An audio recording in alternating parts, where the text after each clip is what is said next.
tantangan begitu ya, bahwa batu bara pun juga bisa bertransformasi menjadi bahan bakar fosil yang juga jauh lebih ramah lingkungan ya. Tapi kalau kita tarik kondisi sekarang ini Pak Julius, kondisi pertambangan khususnya dalam konteks ketegangan geopolitik begitu ya, dan juga perang dagang global ini seperti apa sih? Adanya tensi ini apakah masih terbuka luas?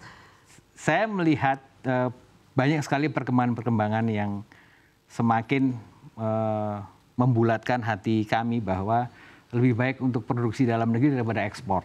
Kenapa? Yang pertama, kita lihat beritanya Rusia dan India bekerja sama.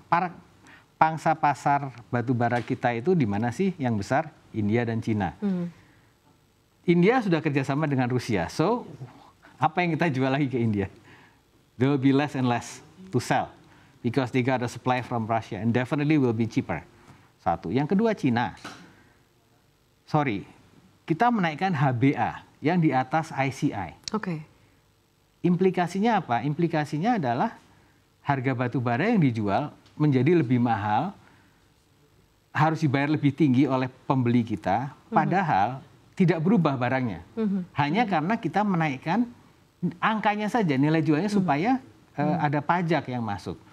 Nah, akan semakin susah ya, untuk menjual ke Cina. Karena Cina merasa loh, kenapa saya harus beli dengan harga yang lebih mahal? Barangnya kan toh sama. Gitu. Kemarin saya beli pakai ICI, sekarang saya beli harus bayar pakai referensi HBA. Susah. Ya, artinya market India diambil Rusia, market Cina semakin kompetitif, kita nggak bisa masuk.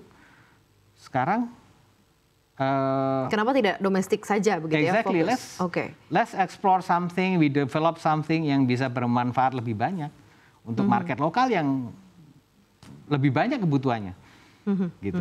Orang selalu berpikir dulu atau belum lama ini bahwa kalau kita ekspor itu dibayar dolar, kalau lokal dibayar rupiah. Dolar lebih bagus daripada rupiah. Sekarang ya kenyataannya seperti ini gitu.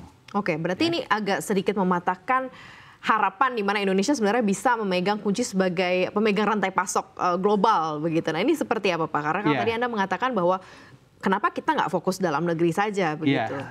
Slowly kita lihat nanti pasar ekspor akan semakin mengecil kalau menurut saya ya. Ya melihat kondisi seperti ini, Rusia dan India mereka udah menjalin kerjasama. Terus kemudian China akan semakin kompetitif karena kita menaikkan harga. Terus semakin sedikit high CV coal, kita jualannya high CV coal.